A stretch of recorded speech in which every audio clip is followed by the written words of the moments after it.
En la cena de socios, dijo: te necesito fuera. Mostré quién financió todo. Entiendo, esto cambia las cosas.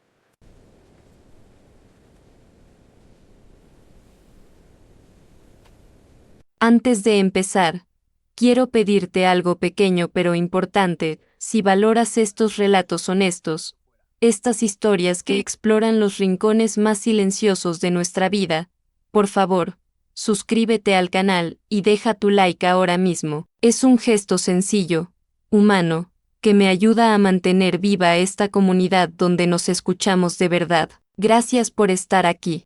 El sonido de los cubiertos contra la porcelana siempre me ha parecido el ruido más solitario del mundo, especialmente cuando estás sentado frente a la persona que planea traicionarte. Era un martes por la noche. El restaurante era demasiado caro, con esa iluminación tenue que la gente rica usa para ocultar sus intenciones. Frente a mí estaba Esteban, mi socio, mi amigo de la infancia, el hombre al que yo había levantado del suelo financiero 2 veces.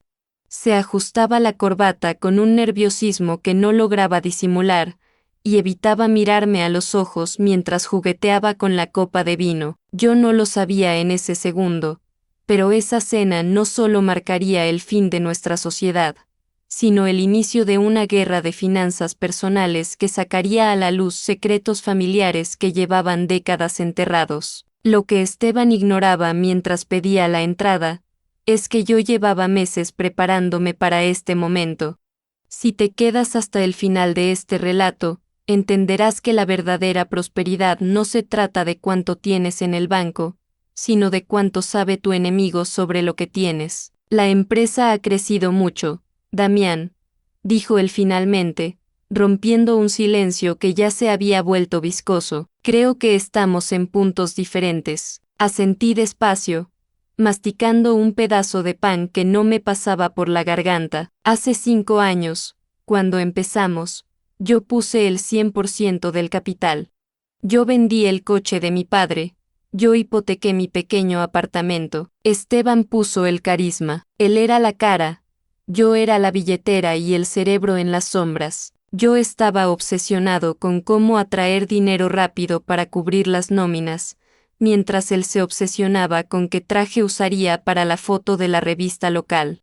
Más adelante te contaré cómo una oración para atraer dinero rápido que encontré en un viejo diario de mi madre terminó conectándose con una herencia que nadie esperaba, pero en ese momento, en la mesa, solo sentía una humillación silenciosa. Esteban sacó una carpeta de cuero de su maletín y la puso sobre la mesa, empujándola suavemente hacia mí, como quien le da una medicina amarga a un niño enfermo. He hablado con los contadores, continuó, y su voz tembló levemente. Creemos que lo mejor para la imagen de la marca es un liderazgo único. Quiero comprar tu parte, Damián. Miré la carpeta sin abrirla. Sabía lo que había dentro, una oferta insultante, una cifra diseñada para aprovecharse de mi supuesta debilidad. Él pensaba que yo estaba arruinado porque llevaba 2 años viviendo con austeridad, conduciendo el mismo coche viejo y vistiendo ropa simple. Lo que él interpretaba como fracaso, era en realidad mi transformación hacia una mentalidad de millonario silencioso. Te pido por favor que no salgas del video ahora, porque necesito que escuches lo que viene. La cifra que estaba en ese papel es la clave de todo el drama financiero familiar que se desató después. Quiero que me dejes tu opinión en los comentarios mientras escuchas. ¿Alguna vez has sentido que alguien cercano minimiza tu valor solo porque no haces ruido? Tu comentario es importante para mí. Abrí la carpeta, leí la cifra, era ridícula, apenas cubría la inversión inicial, sin contar la inflación ni los 5 años de trabajo brutal. ¿Esto es una broma, Esteban? Pregunté en voz muy baja. Es lo justo, Damián, respondió él, ganando una confianza arrogante de repente. Seamos realistas. Tú no tienes liquidez. Sé que estás pasando por un mal momento. Sé lo de tu madre. Necesitas el dinero y lo necesitas ya. Esto es libertad financiera para ti. Te quitas el peso de la empresa y puedes resolver tus problemas. Sentí una punzada en el pecho al mencionar a mi madre. Ella estaba enferma, Sí, y los gastos médicos eran altos. Esteban estaba usando la enfermedad de mi madre como palanca de negociación. Fue un golpe bajo, sucio.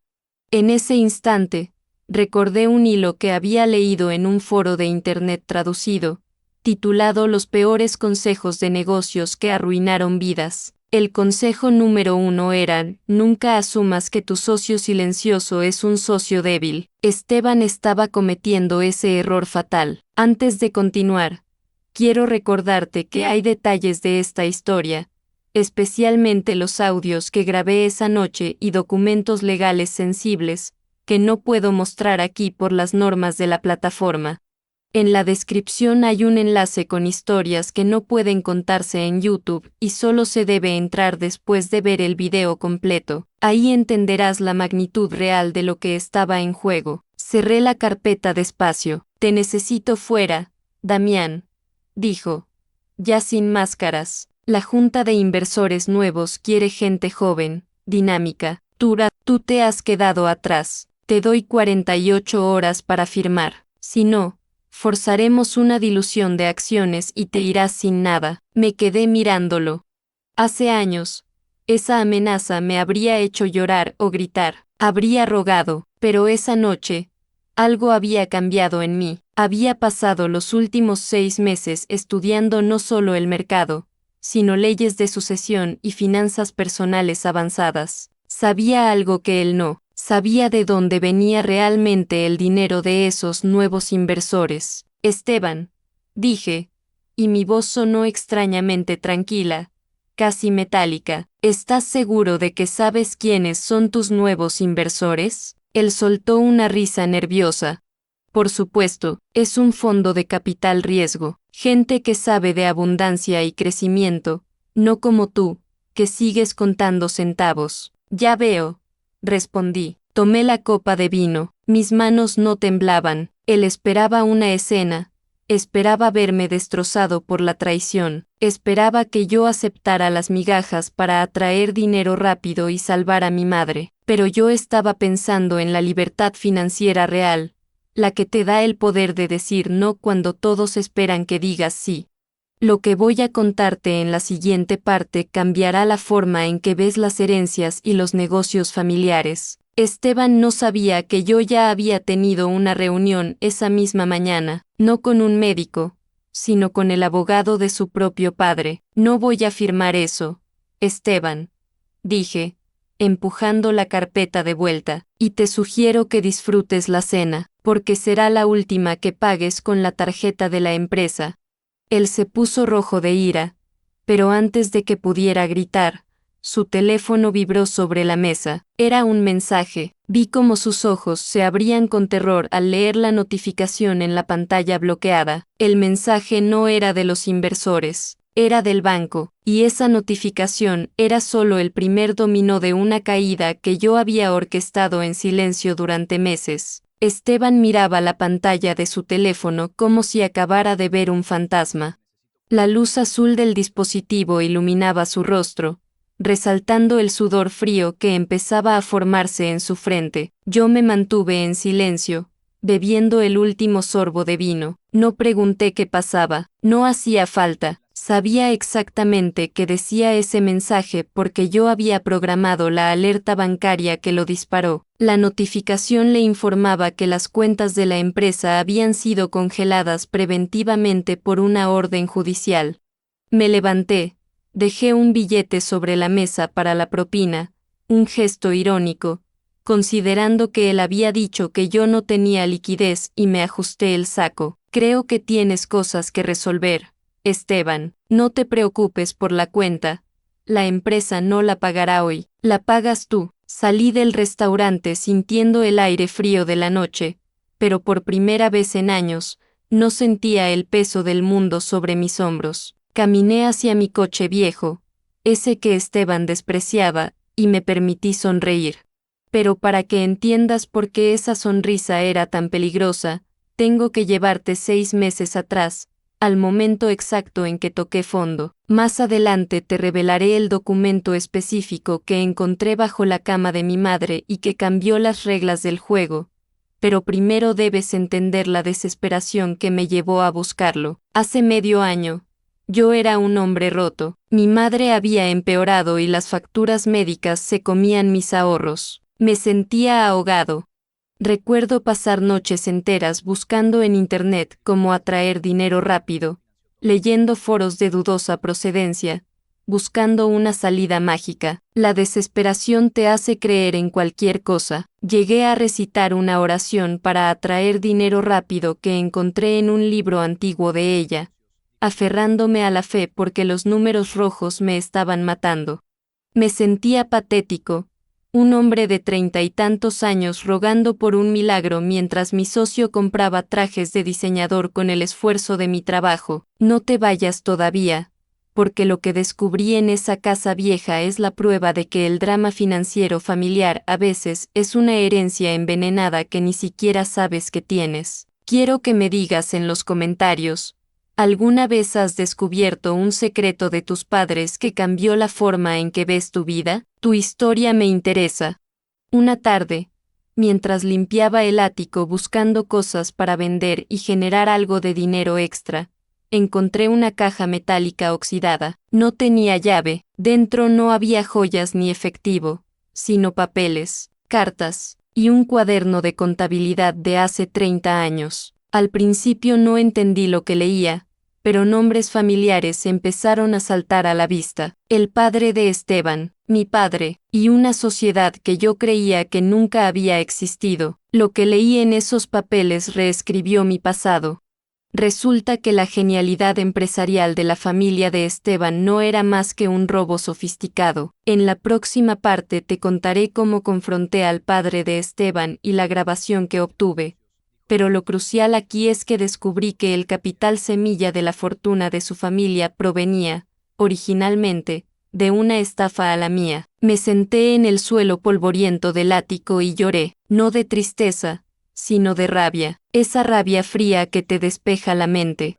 Entendí que mi falta de prosperidad y abundancia no era por falta de talento, sino porque nos habían cortado las alas antes de nacer. En ese momento, dejé de buscar milagros y empecé a buscar justicia. Me transformé, empecé a educarme obsesivamente sobre finanzas personales y derecho mercantil. Consulté con un abogado especialista en fraudes históricos, un tipo brillante que analizó el caso y me dijo quién tenía la razón legalmente, nosotros. Recuerda que en la descripción hay un enlace con historias que no pueden contarse en YouTube y solo se debe entrar después de ver el video completo. Ahí muestro las fechas y las cifras exactas que prueban el desfalco, documentos demasiado sensibles para mostrarlos en pantalla. Con esa información, tracé un plan. Quedé millonario después de entender que el dinero es un juego de información, no solo de transacciones. Durante meses, fingí ante Esteban, fingí estar más arruinado de lo que estaba. Fingí sumisión, dejé que él creyera que tenía el control total para que se confiara y cometiera errores. Y vaya si los cometió. Empezó a desviar fondos de nuestra empresa actual para cubrir deudas de juego y mantener su estilo de vida de falso millonario, creyendo que yo estaba demasiado ocupado llorando mis penas como para revisar los libros contables. Pero yo lo veía todo, cada transferencia, cada gasto injustificado. Estaba construyendo mi caso, ladrillo a ladrillo, silencio a silencio. Esa noche en el restaurante, cuando él intentó echarme, no sabía que yo ya había presentado una denuncia por administración desleal y había solicitado medidas cautelares esa misma mañana. Al día siguiente de la cena, llegué a la oficina temprano. Eran las 8 am. La recepcionista me miró con pena, probablemente porque Esteban ya había esparcido el rumor de que me iban a despedir. Pero yo caminaba distinto, ya no era el socio silencioso. Caminaba con la libertad financiera de quien sabe que tiene el as de espadas en la manga. Cuando intenté pasar mi tarjeta de acceso por el torno de seguridad, una luz roja parpadeó. Acceso denegado. Esteban había sido rápido. Intentaba bloquearme físicamente. 2 guardias de seguridad se acercaron a mí. Lo siento, señor Damián, dijo uno de ellos, un hombre con el que yo compartía café por las mañanas. Tenemos órdenes de no dejarle pasar. El señor Esteban dice que usted ya no trabaja aquí. Miré al guardia a los ojos. Martínez, ¿verdad? Le dije tranquilo. Espera un minuto antes de sacarme. Saqué mi teléfono y llamé al abogado que había contratado. Puse el altavoz. Estamos en la puerta, dije. Proceda, respondió la voz grave del abogado. La policía judicial está a 2 minutos de ahí. Martínez me miró confundido. En ese momento, el ascensor principal se abrió. Esteban salió, impecable, con esa sonrisa de tiburón. Vaya, Damián, veo que no entiendes las indirectas. Te dije que te necesito fuera. Estás causando un escándalo. Vete a casa.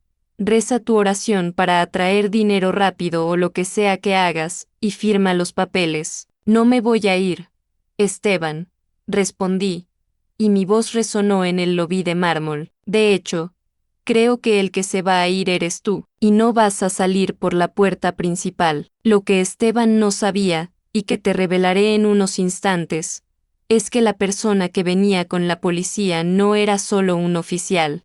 Era alguien de su propio pasado, alguien que él creía haber silenciado con dinero hace años. La cara de Esteban cambió cuando las sirenas empezaron a escucharse fuera del edificio, pero el verdadero terror llegó cuando vio quién entraba por la puerta giratoria detrás de los oficiales. La puerta giratoria dio una vuelta completa y el silencio que cayó sobre el vestíbulo fue tan pesado que se podía escuchar el zumbido de las lámparas halógenas. Detrás de los oficiales no entró un matón ni un acreedor violento, entró una mujer pequeña, de unos 60 años, con un abrigo gris desgastado y un bolso que había visto mejores épocas. Era doña Claudia, la antigua contadora de la empresa, a la que Esteban había despedido hacía 2 años acusándola falsamente de incompetencia para cubrir sus propios desfalcos. Esteban palideció tanto que por un momento pensé que se desmayaría. ¿Qué hace ella aquí?, susurró, y su voz de mando, esa que usaba para humillarme en las juntas, se había convertido en un hilo de terror infantil. Doña Claudia no dijo nada, solo me miró y asintió levemente. Yo le había prometido justicia, y ahí estábamos. Si te quedas hasta el final de esta historia, verás que la lealtad de las personas humildes vale más que cualquier cuenta bancaria llena de dinero sucio. En ese momento, comprendí que mi verdadera prosperidad no venía de las ganancias de la empresa, sino de haber recuperado la dignidad de quienes fueron pisoteados por la ambición desmedida de mi socio. Los oficiales se acercaron a Esteban. «Señor Esteban R», preguntó uno de ellos. «Sí, pero esto es un error, Damián. Diles que es un error». Me miró, buscando complicidad, buscando al socio débil que siempre le salvaba el pellejo. «No es un error, Esteban», dije, dando un paso al frente. Ya no sentía miedo, sentía una calma absoluta. Doña Claudia ha entregado las copias de seguridad de la doble contabilidad que la obligaste a llevar, esas que creíste haber borrado. Aquí entra el análisis legal que tanto me costó entender al principio y que quiero compartir contigo. Mi abogado, un experto en drama financiero familiar y corporativo, me explicó algo clave en leyes. Existe el concepto de administración desleal continuada. Esteban no solo robaba, estaba drenando la empresa hacia cuentas personales de su familia, creyendo que la estructura societaria lo protegía, pero cometió el error de subestimar el rastro digital. Legalmente, yo tenía la razón absoluta, y las pruebas eran devastadoras. Antes de que le pusieran las esposas, una imagen fuerte que lamentablemente no puedo describir con todo detalle aquí por las normas de la comunidad, Esteban intentó sacar su teléfono para hacer una transferencia de emergencia. Probablemente intentaba mover fondos para ocultarlos, una táctica desesperada para atraer dinero rápido hacia paraísos fiscales, pero sus cuentas ya estaban bloqueadas. Tiene derecho a guardar silencio, dijo el oficial mientras lo giraba contra el mostrador de recepción. La imagen de Esteban siendo esposado frente a todos los empleados frente a Martínez, el guardia al que acababa de tratar con desprecio, fue el clímax de una humillación silenciosa que él mismo se había buscado.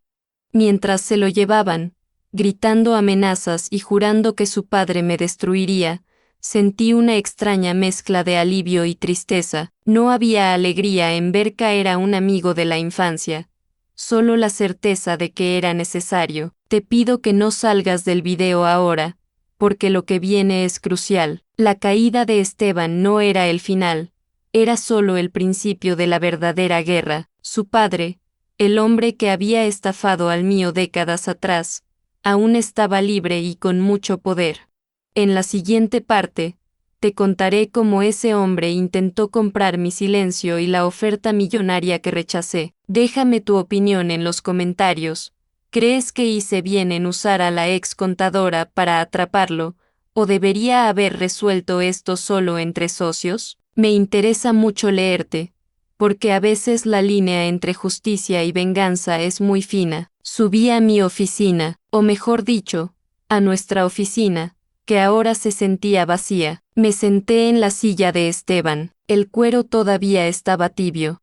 Sobre su escritorio había libros de finanzas personales de moda, esos que prometen hacerte millonario en 3 pasos, y notas adhesivas con recordatorios de fiestas y cenas. Todo superficial, nada de trabajo real. Abrí el cajón de su escritorio. Dentro encontré algo que me heló la sangre. No era dinero, ni drogas. Era una foto mía y de mi madre, tomada a escondidas en el hospital. Y detrás, una nota escrita con la letra de su padre: espera a que ella muera para hacer la oferta final.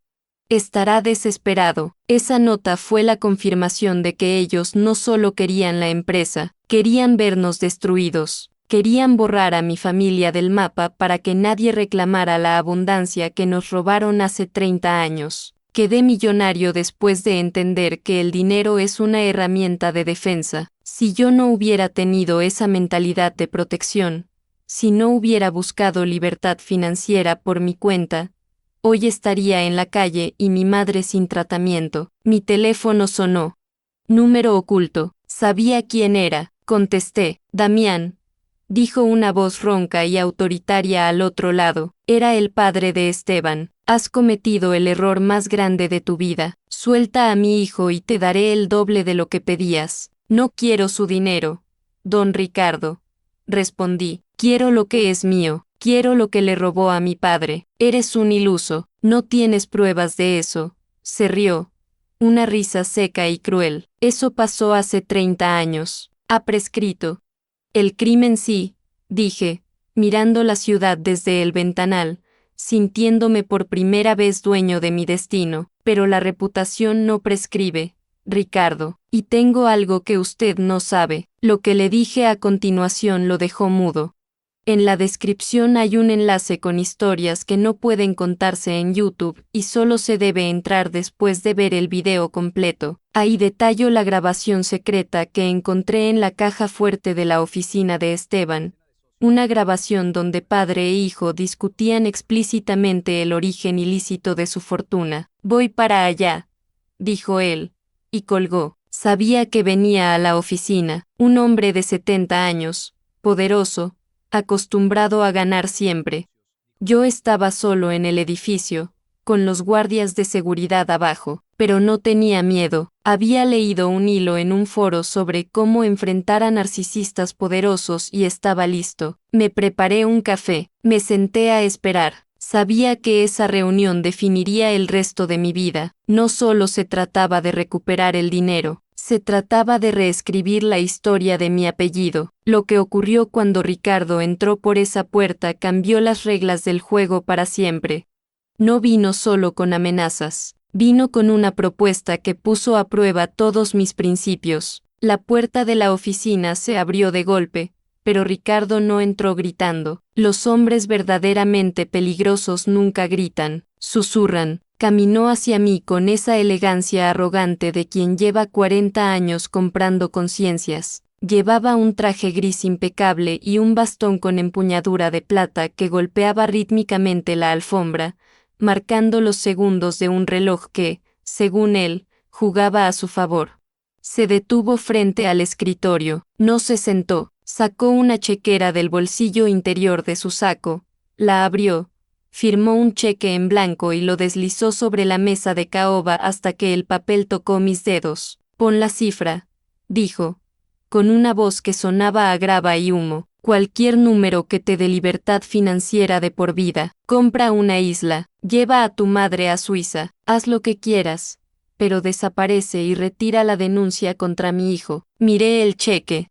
Era la definición literal de atraer dinero rápido. Ahí estaba, la solución a todos mis problemas inmediatos, la prosperidad instantánea por la que tanta gente reza. Podría haber escrito un número de 7 cifras y salir de ese edificio siendo un hombre rico. Por un segundo, lo confieso, dudé. Pensé en las noches de insomnio, en la oración para atraer dinero rápido que mi madre repetía con fe ciega mientras contaba las monedas para el pan. Pensé en la humillación de conducir mi coche viejo. Pero entonces recordé algo que leí una vez en un foro de inversiones. En la sección de mejores consejos de Internet, el dinero que aceptas por tu silencio no compra tu libertad, compra tu alma. Si firmaba ese cheque, no sería un millonario, sería un cómplice, sería igual que ellos. Te pido que no te vayas, porque la respuesta que le di a Ricardo es la razón por la que hoy puedo dormir tranquilo, y quiero que escuches cómo reaccionó un hombre que creía ser intocable. Además, déjame en los comentarios, ¿tú qué habrías hecho? ¿Habrías tomado el cheque en blanco o habrías seguido hasta el final? Sé sincero, empujé el cheque de vuelta hacia él, despacio, sin tocarlo con la piel, usando un bolígrafo. No se trata de dinero, Ricardo, se trata de memoria. Ricardo soltó una carcajada seca, sin alegría. La memoria no paga facturas, muchacho, la abundancia sí. No seas estúpido. Mi hijo cometió errores. Sí, es un idiota impulsivo, pero yo construí este imperio. Y tú eres solo el hijo de un fracasado que no supo leer la letra pequeña hace 30 años. Ese insulto a mi padre fue su error final. Fue la chispa que necesitaba para dejar de sentir miedo y empezar a sentir lástima por él. Mi padre no fue un fracasado, dije, poniéndome de pie. Fue un hombre honesto al que usted estafó, y sé que usted cree que ese delito prescribió. Sé que su abogado le dijo que el drama financiero familiar de hace 3 décadas ya no puede tocarle legalmente. Ricardo sonrió con suficiencia. Exacto, prescripción. Damián, apréndete la palabra. Legalmente, soy intocable. Para el robo original, sí, respondí, sacando de mi bolsillo una grabadora digital pequeña, la misma que había usado para documentar mis reuniones con Esteban, pero hay algo que se llama blanqueo de capitales continuado. Verá, cuando Esteban intentó mover el dinero de la empresa esta mañana, y durante los últimos 6 meses, utilizó las mismas cuentas offshore que usted abrió con el dinero que le robó a mi padre. Al mezclar los fondos nuevos con los viejos, reactivó la trazabilidad del delito. La sonrisa de Ricardo se desvaneció, su rostro se tornó de un color gris ceniza. Eso es imposible, murmuró. No lo es. Tengo los registros. Doña Claudia guardó todo. Y lo mejor de todo, Ricardo, es que esa grabación que mencioné por teléfono, la que encontré en la caja fuerte de Esteban, en ella, usted le explica a su hijo cómo lavar ese dinero específico. El dinero viejo debe parecer dinero nuevo, le dijo usted. Esa frase, grabada con su propia voz, convierte un delito prescrito en un delito actual de lavado de activos. El silencio en la oficina fue absoluto. Podía escuchar su respiración entrecortada. El hombre que se creía dueño del mundo acababa de darse cuenta de que su propio hijo, por incompetencia y arrogancia, había dejado la puerta abierta para que su pasado lo devorara. Si te quedas hasta el final del video, verás cómo terminó esta escena y dónde están Ricardo y Esteban hoy, en nuestra sección de ¿dónde están ahora? Es un final que nadie en mi familia imaginó jamás. Ricardo se dejó caer en la silla frente a mí, derrotado. El cheque en blanco seguía sobre la mesa, un pedazo de papel inútil que ya no podía comprar nada. ¿Qué quieres?, preguntó, con la voz rota. ¿Quieres la empresa? ¿Quieres verlo en la cárcel? La empresa ya está intervenida, Ricardo, y la cárcel no la decido yo, la decide el juez. Lo que yo quiero es que admita lo que hizo. Aquí y ahora, sacó su teléfono, tal vez pensando en llamar a algún político corrupto o a un sicario, pero se detuvo. Sabía que la policía estaba abajo llevándose a su hijo. Sabía que yo había enviado copias de todo a la fiscalía esa misma mañana. Tú ganaste, dijo, y fue la primera vez que escuché verdad en su voz. Quedé millonario después de robar a tu padre, es cierto, pero nunca tuve paz. Siempre supe que algún día alguien vendría a cobrar. No pensé que serías tú. En ese momento, sentí que una carga de años se levantaba de mis hombros. No necesitaba su dinero para tener prosperidad. Ya la tenía la verdad, pero la historia no termina con su confesión. Lo que sucedió en los meses siguientes con la herencia, el juicio y mi propia transformación financiera es algo que debes escuchar para entender el precio real de la justicia. Ricardo se levantó con dificultad, apoyándose en su bastón como si de repente tuviera 100 años. Caminó hacia la salida sin mirar atrás. Cuando la puerta se cerró, me quedé solo en la oficina. Miré por la ventana. Abajo, las luces de las patrullas iluminaban la calle. Tomé el cheque en blanco, lo rompí en 4 pedazos y lo tiré a la basura. Fue entonces cuando sonó mi teléfono de nuevo. Era el hospital. Mi corazón se detuvo. Después de tanta tensión, había olvidado por un momento la razón principal de toda mi lucha. Señor Damián, dijo la enfermera con voz urgente, tiene que venir ahora mismo. Su madre ha despertado y está pidiendo verlo. Y hay alguien más aquí preguntando por usted.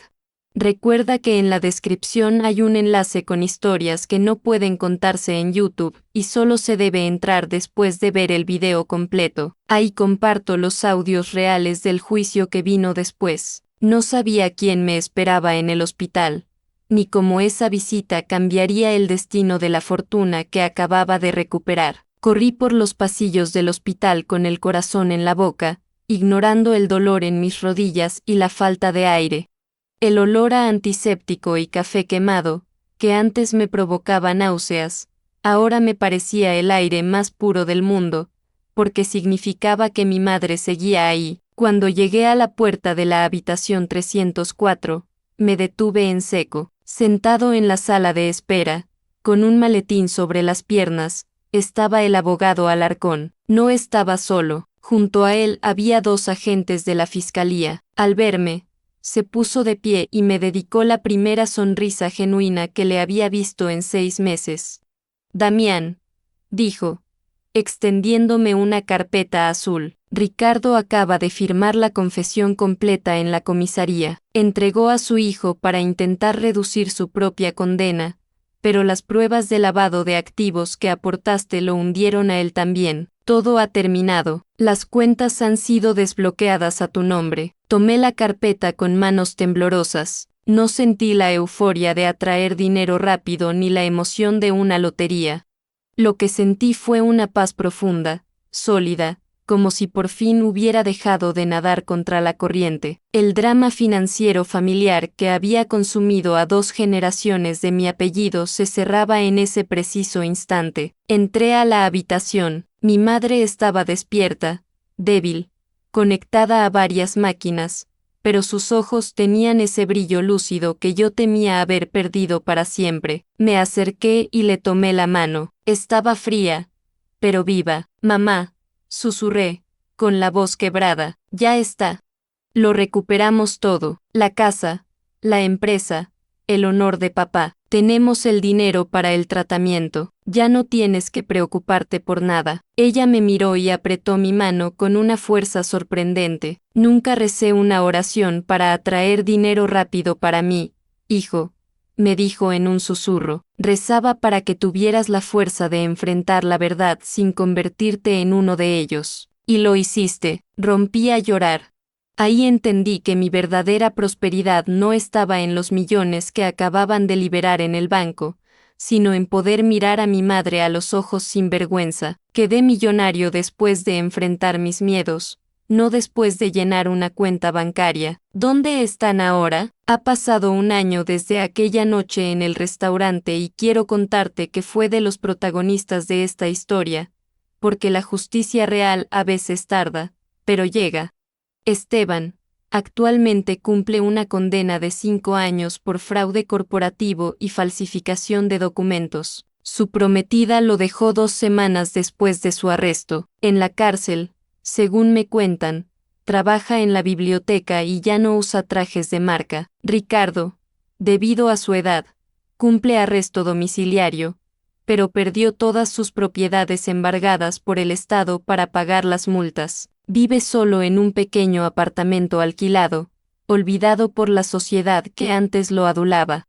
Su soledad es su verdadera prisión. Doña Claudia, la recontraté como directora financiera de la nueva empresa, le pagué el triple de su salario anterior y le di acciones de la compañía. Es la persona más leal que conozco. Yo, Damián, vendí la empresa. Sí, ¿cómo lo oyes? Me di cuenta de que ese negocio estaba manchado por demasiada historia oscura. Con el capital, fundé una consultora de finanzas personales dedicada a ayudar a familias a proteger su patrimonio de socios abusivos y fraudes. Hoy vivo con abundancia, pero sigo conduciendo un coche modesto. Mi madre se recuperó gracias a los mejores especialistas y ahora vive conmigo en una casa tranquila, lejos del ruido de la ciudad. He aprendido que la libertad financiera no es tener un yate, sino tener la capacidad de dormir tranquilo por las noches sabiendo que nadie puede chantajearte. Muchos buscan fórmulas mágicas, invierten en esquemas dudosos o repiten mantras vacíos para ser un millonario de la noche a la mañana. Pero si has llegado hasta aquí, quiero que te lleves esto: el dinero es energía. Si viene del engaño, se va con dolor. Si viene de la verdad, se queda y crece. No permitas que nadie te humille en silencio. No aceptes cenas donde te sirven traición. Y sobre todo, nunca subestimes el poder de la información y la paciencia. La vida da muchas vueltas, y a veces, el que parece estar abajo, solo está tomando impulso. Si esta historia te ha movido algo por dentro, si te ha hecho pensar en tu propia situación, por favor, deja tu like y suscríbete al canal Sydney. Tu apoyo es lo que me permite seguir contando estas verdades. Y recuerda, a veces la victoria más grande es simplemente sobrevivir para contarlo. Antes de despedirme, tengo que decirte algo importante. Durante el juicio salieron a la luz grabaciones y pactos secretos entre Ricardo y figuras públicas que no puedo mencionar en este video por seguridad y censura. Son detalles crudos sobre cómo funciona realmente el sistema. En la descripción hay un enlace con historias que no pueden contarse en YouTube y solo se debe entrar después de ver el video completo. Gracias por escucharme. Esta historia no termina aquí. Hay relatos que nunca pude subir al canal. El enlace está en la descripción.